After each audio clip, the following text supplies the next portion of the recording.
Welcome to Lunchtime on LinkedIn Live. I'm Rhett Power, your host. I will be doing a program every Tuesday, Wednesday, and Thursday at 12 o'clock noon Eastern Standard Time on LinkedIn's new platform. I will be talking to today's leaders, thought leaders, CEOs, best-selling authors about what they do and their secrets to success and how they, things that they do on a daily basis to make themselves successful.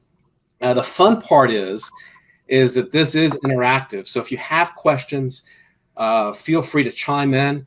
Hopefully I can work all the technology and keep the conversation going. I can't promise, but I'll try to do that. But please ask your questions. And certainly if we don't get to them on the program, we'll get to them afterwards. Annica and I will be, we'll certainly answer the questions that you have if we can't get to them during the program.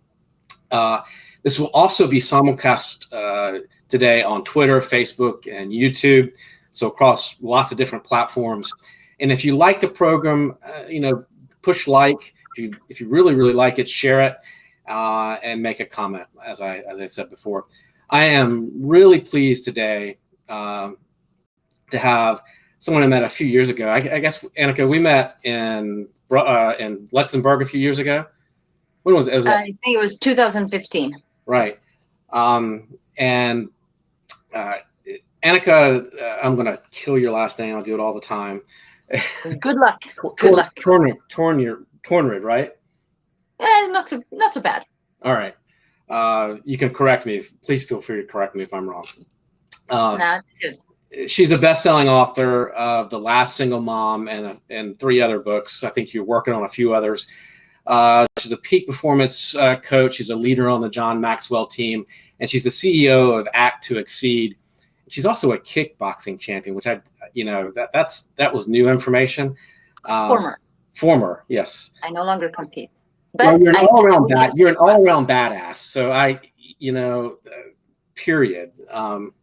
So I want to get into your coaching. I mean, your coaching practice is really taking off, and I know that you really, really love what you're doing and helping people succeed and be better. But I want to get into the book.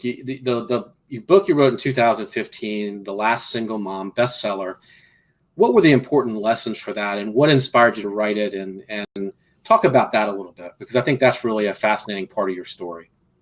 Mm-hmm. All right. Well, first of all, thank you for having me on. This is so much fun. I am seriously excited. So thank you, Rhett. You're welcome. About the book, I've been writing since I was 7. That's when I got my first nice kind of notebook from my mother, and had some embroidery on it. And I started writing like a diary. And every day was pretty much the same: the weather, the name of the boy I fancied, and stuff like that. But writing has always been a very big part of my daily life. So then as an adult, it became more about what you go through in life, goals, and then difficult challenges and pain and stuff. And then I had 3 babies in 1 year. Ended up a single parent. Yeah, can you do 3 babies in 1 year? No. I can. Well, you have to make 1 and then 2, or 3 in one go. But I had first my son and then twins in 1 year. So, but I ended up a single parent when my twins were 1. So living in a foreign country as a single mom with 3 babies. I could say it's brutal, but let's just say intense. It sounds a little nicer. But on top of that, you gave up your full-time, steady job too. Yeah, it happened soon. But so the process of being alone and then having my full-time job at the European Parliament, it was too much. So I pushed and I pushed and I pushed. And of course, I wanted to be the best mother on earth, like every mother. And I wanted to be a great employee, and I wanted to stay in shape, and I wanted to give home-cooked food to my kids every day. So just it was an impossible equation. And I started breaking physically, but mentally, I thought I was unbreakable. And the doctor said, you need to take it easy because you're heading straight for the wall. And I was like, a wall, some dust, what can it do? So I hit the wall, but I just kept going through wires and nails and stuff. And I was aware of it, but I wasn't going to stop. And then you couldn't stop. I know I guess part of it comes from having competed in martial arts. Pain is not a reason to stop. And when it's hard, that's when you know, okay, now I need to push harder, or now I need to continue, because that's when you win. But in life, when you're in a really difficult situation, maybe it's not the same strategy to apply. It isn't. But so what happened was I eventually broke. Inner organs started to break. And so writing through that was my therapy, I guess, and my healing process. So I wrote and I wrote and I wrote, and I started interviewing other single mothers. And then, the material that I wrote just grew, and I was like, this is like a book. This could be a book. This should be a book. So it ended up being a book. And I did all sorts of courses and trainings on how to write a book. So the big question was, who is this book for? And my initial answer was, for everyone. I want everyone to read this. The value is for everyone. It's so important. Everyone should read it. And then I was told, no, that's not a good concept. And I was like, well, my book is so good. And then I was like, no, you have to pick one person and write as if you're writing to that specific person. Okay. And then it sort of a little bit overwhelmingly came to me that I want to write to me. But the me, when I started going like down the hill, because I felt alone, I felt like I couldn't stop. I couldn't ask for help. There were all these things I couldn't do. So I was like, I was so alone in my situation. And I wanted to write the book for the me I was then, so that I would know that you're not alone and you're not going to break, because I'm here to listen to you. So that made it very easy for me to write the book. And then I self-published it on Amazon, and yeah. Well, where can, because you were in that situation, where can people go to find help in that when they're in that place, whether they're a single mom or not, or whether they're facing the challenge of career and parenthood and keeping it together, and what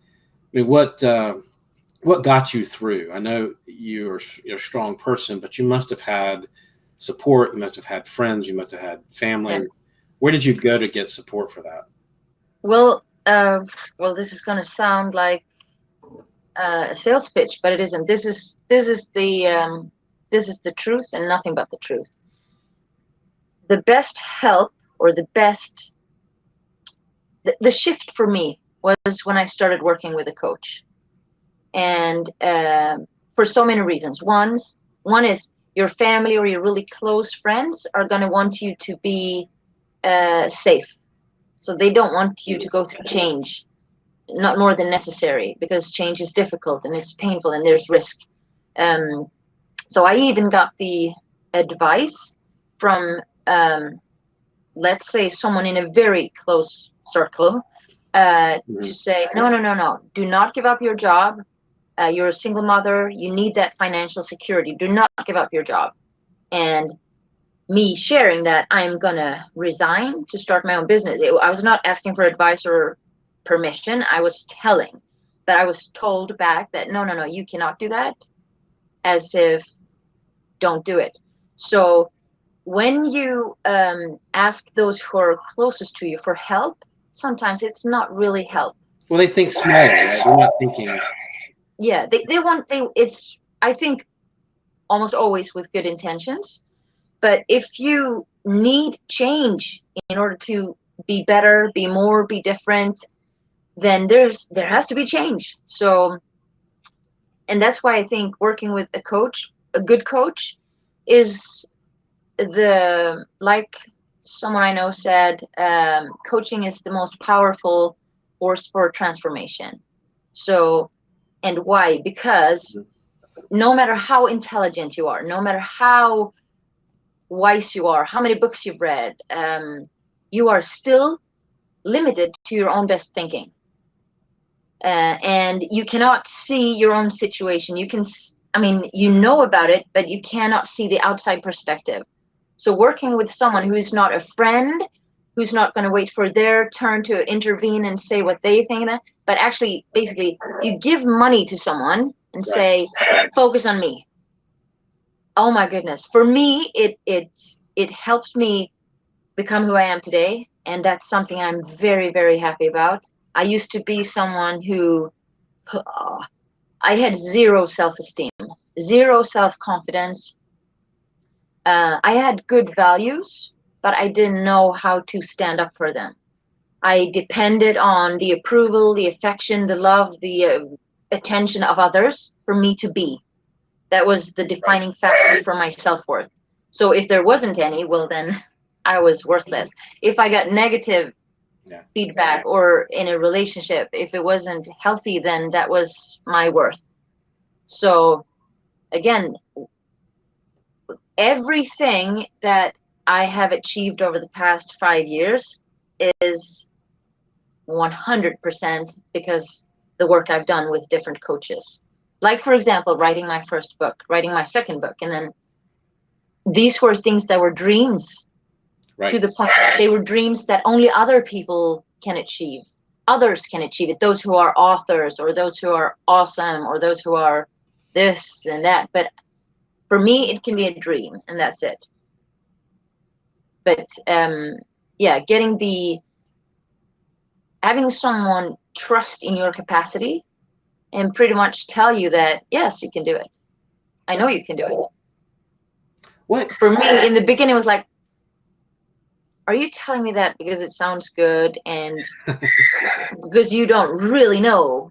Maybe I'm lazy. You don't know.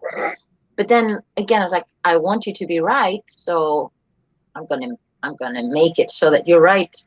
It's a little bit of I sometimes wonder why is it? What is it? It's a little shift in mindset to accept that as a coach's advice and their work. I understand that. And sort of shifting gears a little bit to the business, Act to Exceed. I know that you're doing a lot of coaching with executives and a lot of trainings. You're a leader in the John Maxwell organization. Talk about your coaching in the sense that, let's say I'm an executive and I've come to you and I've said, these are my issues. What typical issues do you see? I mean, what are some of the most common issues, and how do you help them? How does that work? Yeah. We talked about hiring a coach. Like, what is that process? How do you pick a coach? How do you identify somebody that you can work with? Because I think it's almost although you're paying somebody to sort of have an outside perspective, there's still got to be a match, right? There's still got to be. How does that work? And talk about that a little bit, and tell me what you see the most. What kind of things do you see the most, and how do you help them? How do you help people? Okay, I'm gonna remember all this. There's a lot of questions. Hang on. So I'll go in this order. My best advice on how to find a coach, if you're considering investing in a coach, here's how I do it. So first of all, you do your research, and you want to work with someone who is either an expert in, meaning they have done this. You can see their track record, so you know that they're good at it. You want to work with someone who has achieved what it is you want to achieve. Yeah. So that basically, they know, that have done the journey. They have, if it's sales, that they have managed to sell this service or this product in this specific country to this many people or this amount. So don't just randomly pick a coach, but pick one who is in the field where you want to see change. Okay. And then I I would reach out to them, and I would, follow them for a while and see which one resonates with me. What kind of content they share, how they express themselves, if they do any lives, like, do you like them? Because ultimately, if you don't like them, they're not for you. Yeah. And then when you feel like you have 2 or 3 that you feel like, okay, this is interesting. One, they have achieved what I want. I know that they can help me. 2, I really like them. And 3, you send a request to see if you can get strategy session. And if they're good, I think they should provide that somehow, consultation, for an initial consultation for you to see if the kind of questions they ask you actually help you, bring out things that you feel already in the strategy session is like, oh, wow, this is valuable. This helped me think.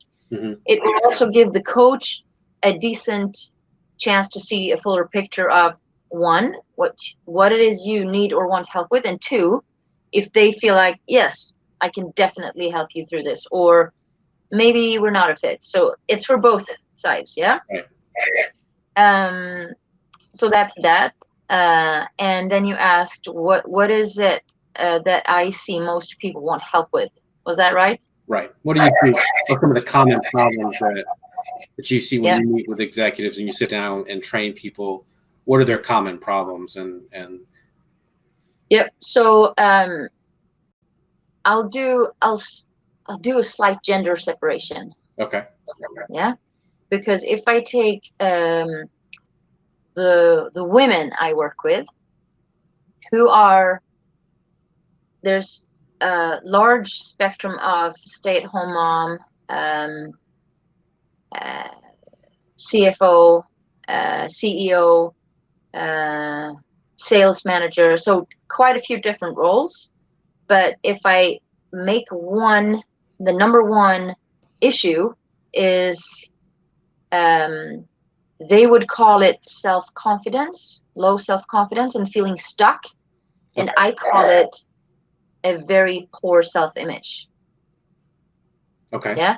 So because of the very poor self-image, how they see themselves, they feel that they have low confidence. They feel stuck. They can't move forward. They may be at a position quite high already, like doing well, and from the outside world, they look super successful or happy, rich, fantastic, everything. But that's not the inside story. How do you fix that? Well, working through I think you would start to fix that, because that's a long process. But that's a good question. How do you start to fix that? Self-awareness. What does that mean? Becoming, meaning that, so if you walk around, and again, like I said in the beginning, we're limited to our own best thinking. And the thing is, every single one of us, we think that we know. Right. We're pretty clever. We have experience. We do it the right way, or we would be stupid, right? Right. We do it as best as we can, as what we think is the right way. So we don't walk around questioning all our decisions. Sometimes they blow up and it's obvious that they weren't good, but most of the time we do what we think is best, and that's it. So how do you start? Well, the self-awareness comes from the outside perspective.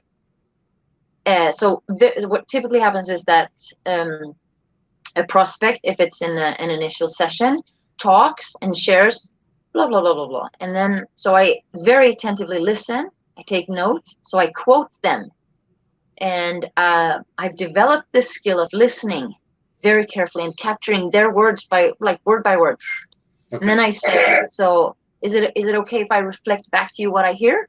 Yes, they say. And I say, so you expressed to me that this and this, and they say, did I say that?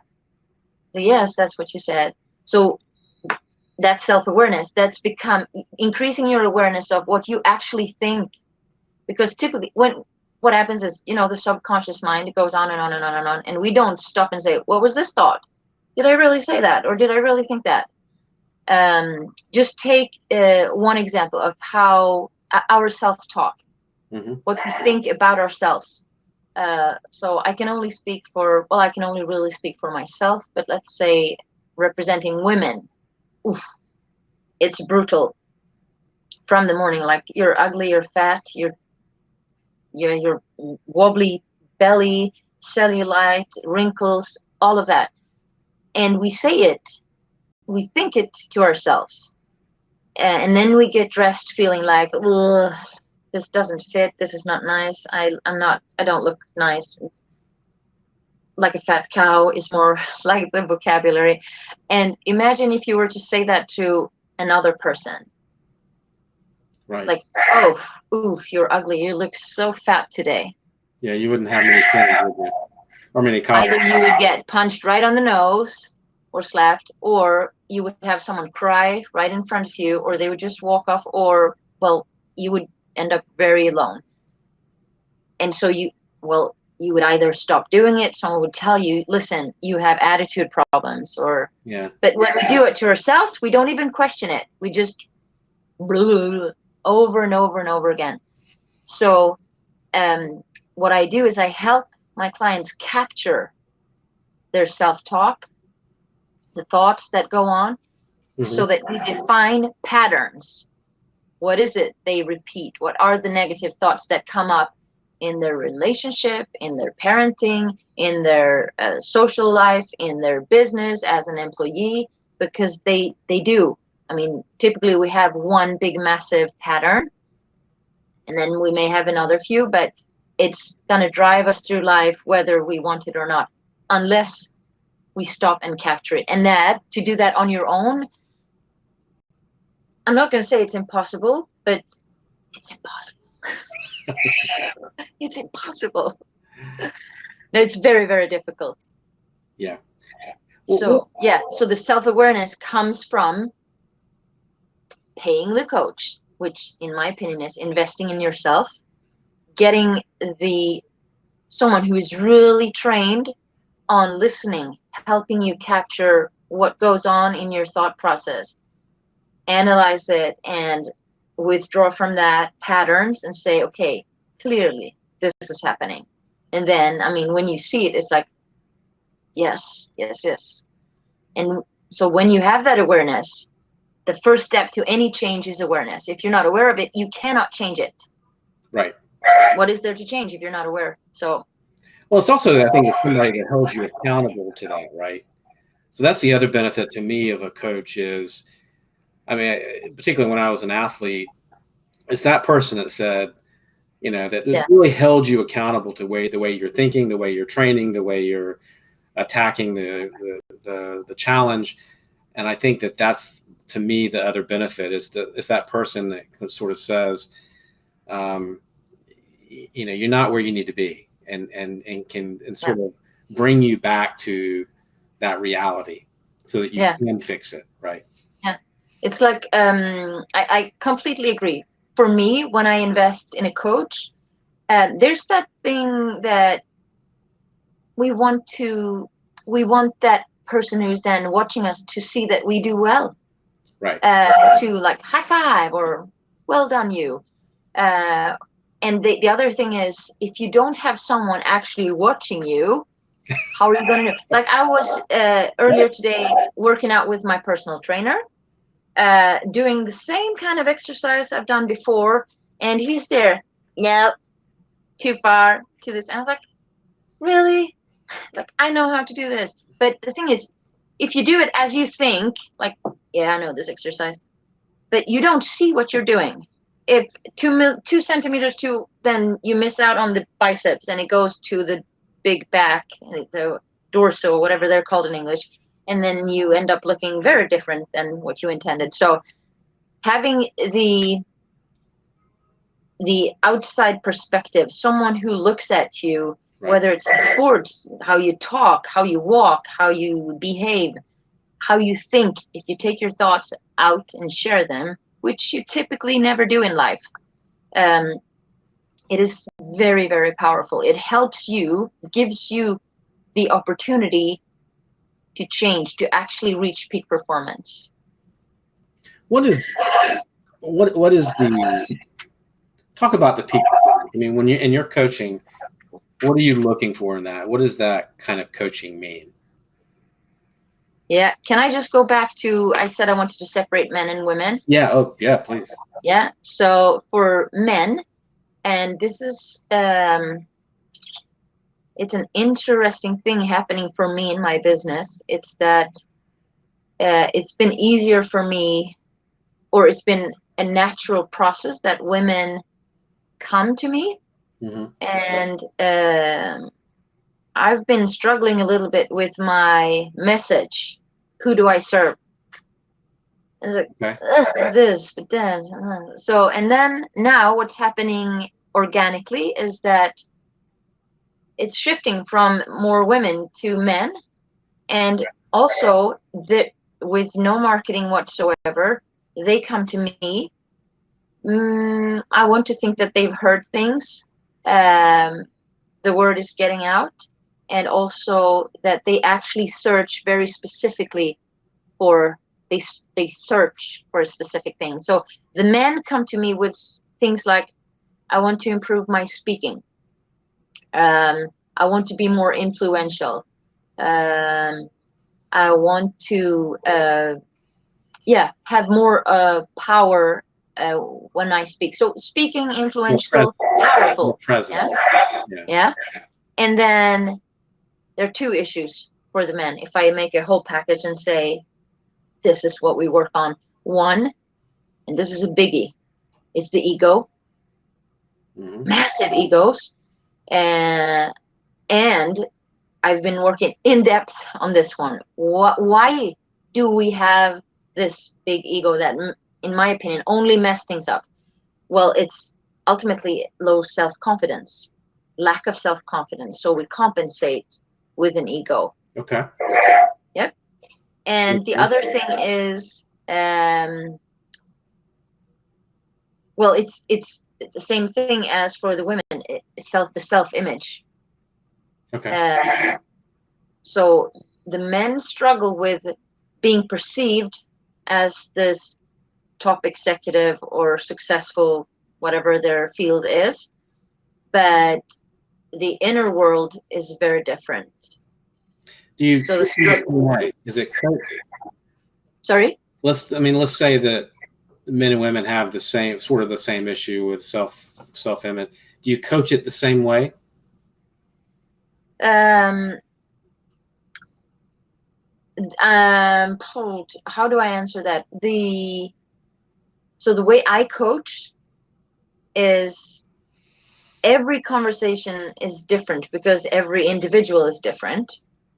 What the factors that remain the same is my core values are authenticity, integrity, honesty, humor, and family. Family, well, it comes into my work sometimes, maybe not into the coaching per se, but all the others do. So that is the path I use to have constructive conversations, helping the client find their own answers that will ultimately feel like the transformation comes from within them in order for it to be sustainable. Okay. So in other words, we sort of approach it the same way, both men and women, that self-confidence issue and working with them on how to build that to a healthy, put it in a healthy place, come to a healthy place with that. Yeah. Okay. What is, talk about the leadership game a little bit. That's sort of fascinating to me. And I haven't been through that. So is it, talk about that in terms of helping teams sort of develop their leadership. Yeah. So the leadership game, I have my little box here. The leadership game, it's actually so it's a real game, like a social game like Monopoly. It has a die. It has one of these and cards of different categories. Okay. So you place them on the table, and then I always pre-stack my cards. So I ask a lot of questions. So for example, if I'm coming to your company, I would ask you a set of questions to understand what's working really well in your team. do you have some, like, nobody talks about it, like, is there an elephant in the room? There is this problem, but we don't know what to do about it. Are there any obvious challenges, so that I have a good understanding of what is working and what is not working. So then I choose my cards that will help the team have conversation around these things, so to help them really leverage their strength in the areas that work well, and maybe clarify, if possible, even throughout the game, what the reason to, is there a misunderstanding? Is there a lack of communication? What is it that creates whatever their issue is? And the biggest takeaway is, well, it's fun. It's very non-typical for what you do at work, but it feels like just fun. But at the end, you're like, it's mind-blowing how effective it is because of what's being discussed. Another factor that is a biggie is that the individuals who get to experience this, they may have worked together for 5 years, or whatever. They know each other because they spend 8 to 10, 12 hours in the same room per day. But after the game, they're like, wow, they actually feel like, I know you, and I actually like you. So it's a very, very nice team bonding experience. Okay. Is there follow-up after the game that the team? Sorry? Is there follow-up after so once you've identified some of these issues and you sort of open the conversation about some of these issues in the game? Yeah. Is there a follow-up that you do with it afterwards? Yeah. So I use the game in different ways. So sometimes I do an open workshop for entrepreneurs or independents. Okay. And I use it just for personal development. So I make it about the individual, and also a networking experience. So for creating opportunities. Mm-hmm. Then I may use that as an opportunity to pitch a mastermind group or working with me. Or I do it with a client. So maybe if you work with me privately, right, and then I say, as a bonus, because I know you work with a team, you have your team, I'm going to give you as a bonus to have this fun with your team. And so then I don't commit to, there's no official pressure on me delivering a report, but I do it anyway because it's so very valuable. Or the more standard situation where you work with a company, facilitate the game, and then deliver a report based on what topics were discussed, what came out, and a suggestion for moving forward, which is also then, of course, an opportunity for me to create more official framework and long-term collaboration. Right. Okay. Whether it's working with leaders of the team, whether it's working with that specific team on a regular basis as a group coaching. So we're going to wrap up here because we're about out of time. But if you could leave one important piece of advice for people, what would that be? A struggling executive, a struggling business owner, somebody that is looking for help. What's your wisdom? I almost said, call me or call Rhett. No. So I think I would, I have to go with something. I have I have notes like this everywhere in my house, ripped up from envelopes because something comes to me and I just have to go and capture it. And this one I wrote 2 days ago from my mentors, because we're working through the book As a Man Thinketh by James Allen. Yep. How could he write all that? How could he know all that? That's something I think of. But so a message from that book is that, well, we become what we think. Yeah? Okay. So that means that I myself am the maker of myself. Meaning you and you alone have the power, Rhett, power to change your situation. And also you are responsible for it.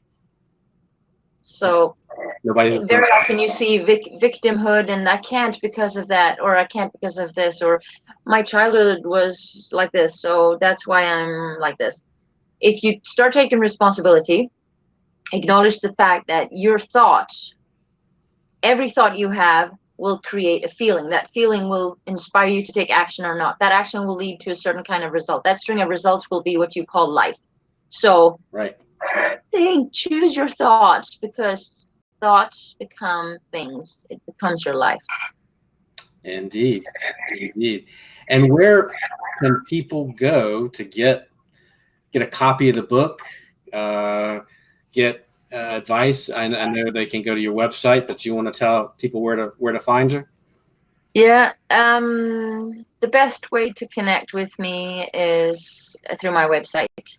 And it's not act to succeed, it's act to exceed. Exceed, I'm sorry. Exceeding expectations. Right. That's right. Can I ask you one question? You may. Okay. So I want to know this one.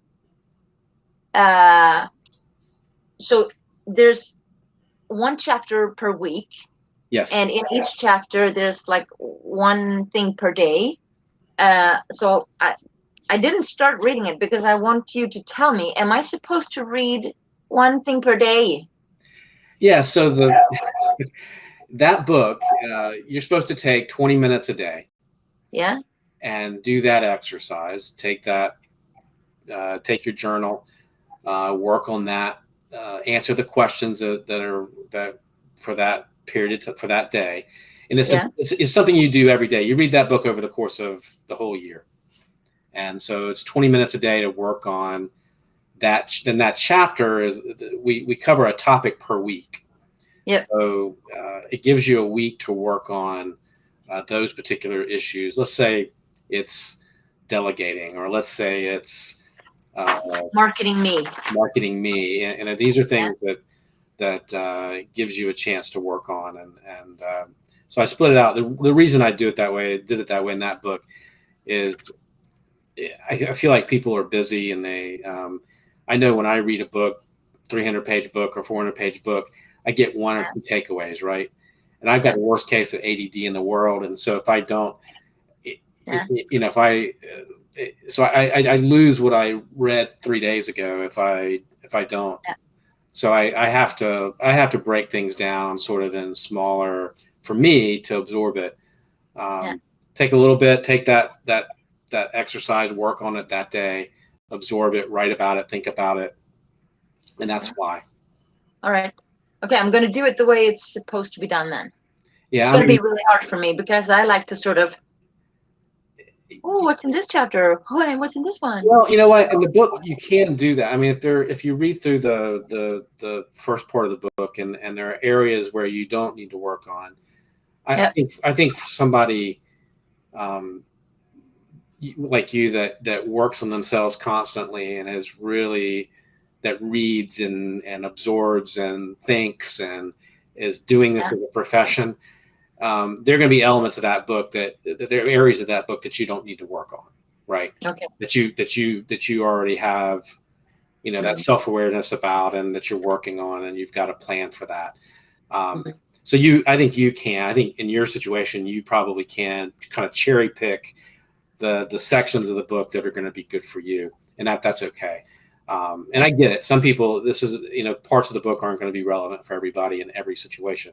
So, but that's okay. You can, what I really want you to get in the habit of, the whole point of the book is to get in the habit of every day taking 20 or 30 minutes and working on you. Right. That's a good habit. If that's all you have, like, take 20, 30 minutes every day and think about things, work on things, like start tuning into what your body's telling you, what your mind is telling you, The things that you know that you need to work on. That's what I want you to do, is get in the habit of doing that every day. Yeah. That's the point. Thanks for the question. All right. Thank you. Thanks for the answer. All right. Well, I will do like you say. Well, hey, it's been a real pleasure. And I do want to, I'd love to ask you about the kickboxing, but we don't have time today. But anyway, it's been a real pleasure. Hopefully we can catch up soon, and hopefully come to Luxembourg and I'll do the leadership game with you as a specially invited guest. I'd love to do it. I'd love to be back in Luxembourg. It's been a little bit. Yeah. But we'll make it happen. All right. Well, thank you so much. And hey, guys, tune in tomorrow. I have got Valentina Primo. She is doing some wonderful work with refugee entrepreneurs. And we're going to be talking to her tomorrow at 12 noon Eastern Standard Time here on LinkedIn, lunchtime on LinkedIn Live. And until tomorrow, we'll take